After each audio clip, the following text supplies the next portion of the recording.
Hello and welcome all of you to this class. Today we are going to discuss the past perfect tense. In the earlier classes, we have finished up to the past continuous tense. Today we shall see what is the past perfect tense, its definition, uses. See here, this is used to express a past action completed before another past action. నార్మల్గా past perfect tense present perfect tense ఒకేలాగా act చేస్తాయి. అయితే past perfect tense మాత్రం ఒక certain యాక్షన్కి ముందు జరిగి ఉంటుంది.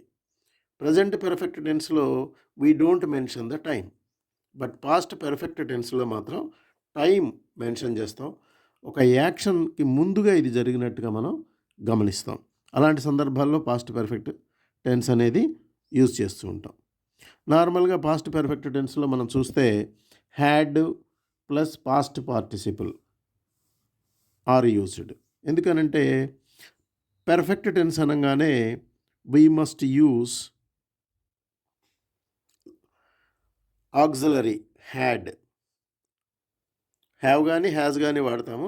Past perfect కాబట్టి హ్యాడ్ అనేది వాడాల్సి వస్తుంది. హ్యావ్కి హ్యాజ్కి కూడా పాస్ట్ ఫామ్ హ్యాడ్ కాబట్టి హ్యాడ్ యూజ్ చేస్తాం.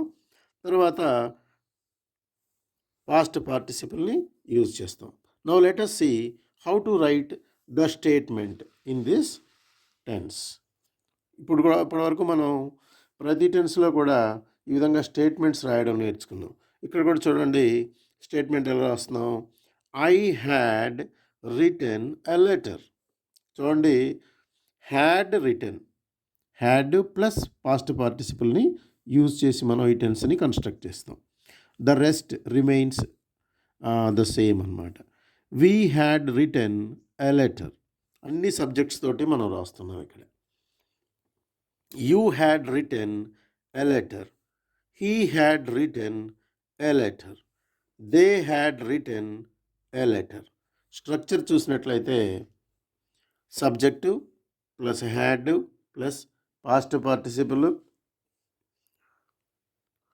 తర్వాత ఆబ్జెక్ట్ ఉంటుంది.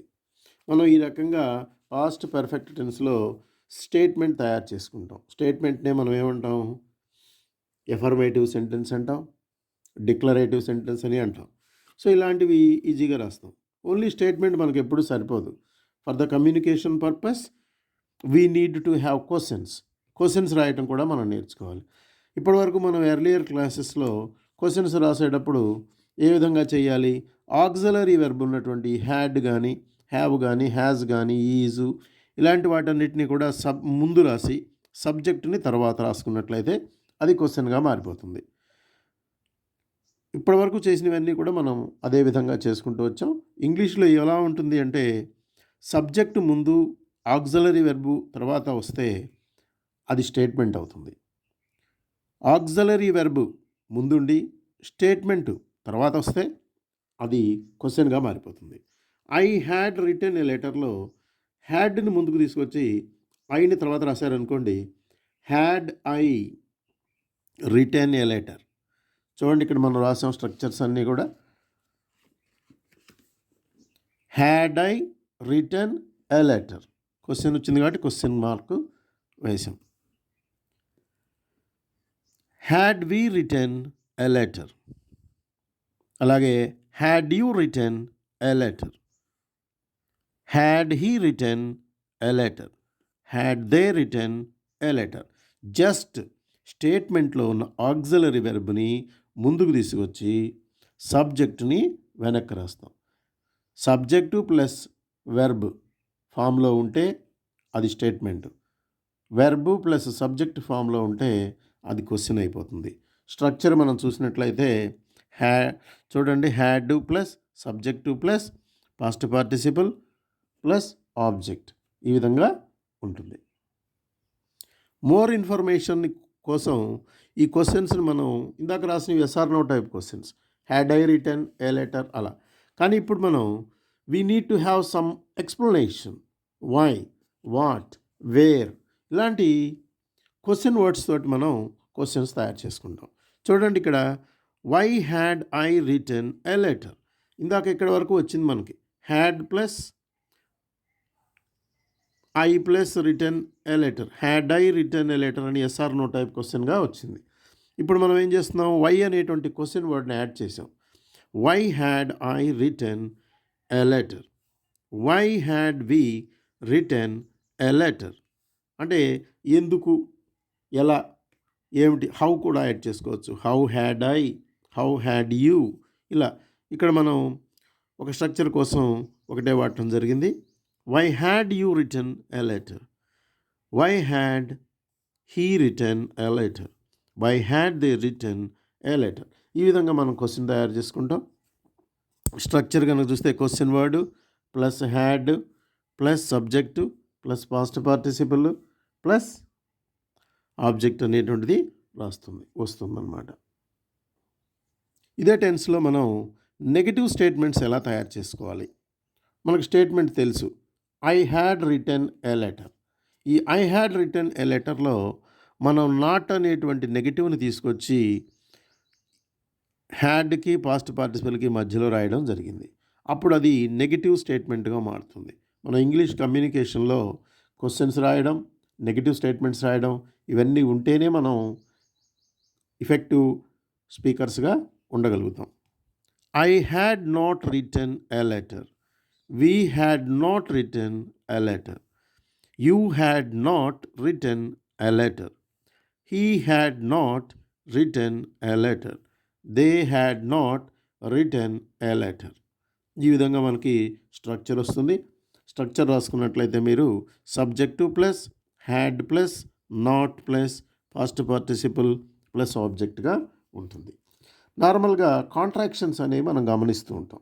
ఎలా అంటే హ్యాడ్ ప్లస్ నాట్ వచ్చిందనుకోండి, దానికి మనం కాంట్రాక్టెడ్ ఫామ్ ఉంటుంది, దాన్ని యూజ్ చేయడం జరుగుతూ ఉంటుంది.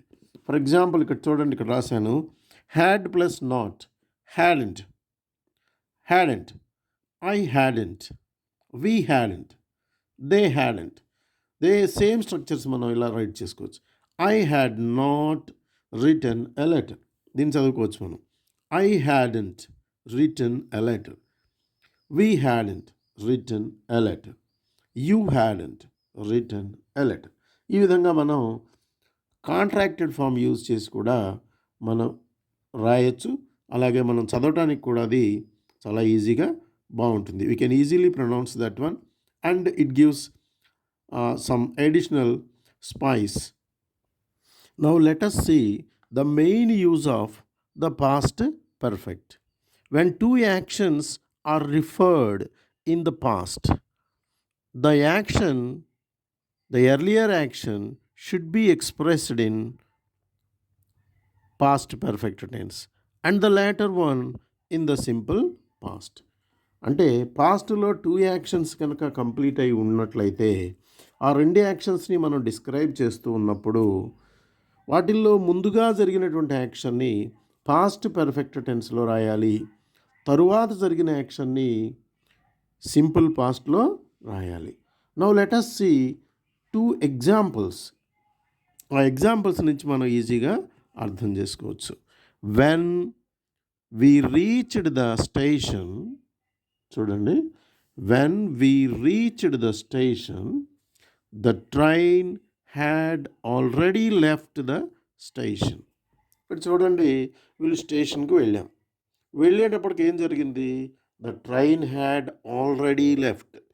ఇక్కడ పాస్ట్ పర్ఫెక్ట్ టెన్స్ గమనించండి మీరు. The train had left, already of course మనం మామూలుగా రాసాం. ద ట్రైన్ హ్యాడ్ లెఫ్ట్ అనమాట. చాలా కాంపిటేటివ్ ఎగ్జామ్స్లో కూడా సేమ్ సెంటెన్స్ ఇవ్వడం జరుగుతూ ఉంటుంది. ఎక్కువ గ్రామర్ బుక్స్లో ఇది రిఫర్ చేస్తూ ఉంటారు.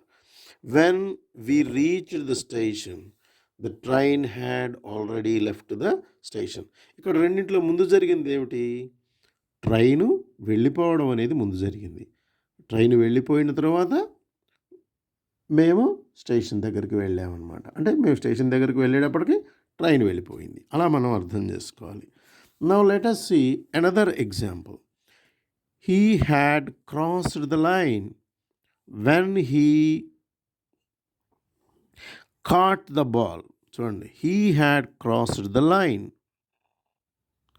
He had crossed the line when he caught the ball. He caught the ball. Ball పట్టుకున్నాడు. బట్ అప్పటికి ఏం జరిగింది? బాల్ పట్టుకునే టైంలో చూసుకోకుండా he had crossed the line. Ball పట్టుకునే టైంకి he had crossed the line. అంటే లైన్ క్రాస్ చేయకుండా బాల్ పట్టుకుంటే అది వ్యాలిడ్ అనమాట. ఇక్కడ ఇష్యూ ఏమిటంటే he had crossed the line when he caught the ball. ఈ విధంగా మనకి ఇక్కడ కూడా చూసినట్లయితే చాలా ఈజీగా అర్థం చేసుకోవచ్చు. He had crossed the line, ముందుగా లైన్ దాటి వెళ్ళిపోవడం జరిగింది, తర్వాత బాల్ పట్టుకున్నాడు. అంటే ముందుగా జరిగినటువంటి యాక్షన్ని పాస్ట్ పర్ఫెక్ట్ టెన్స్లో రాయాలి, లేటర్ యాక్షన్ మాత్రం సింపుల్ పాస్ట్ టెన్స్లో రాయాలి. ఈ విధంగా పాస్ట్ పర్ఫెక్ట్ టెన్స్ని మనం యూజ్ చేసుకోవాలి. ఓకే, ఈ ఎగ్జాంపుల్స్తో పాటుగా you try to work out more examples so that you can understand it better. Okay, thank you for watching my video. If you like this, like it, share it and subscribe to my channel so that all my next videos will come to you. Thank you very much.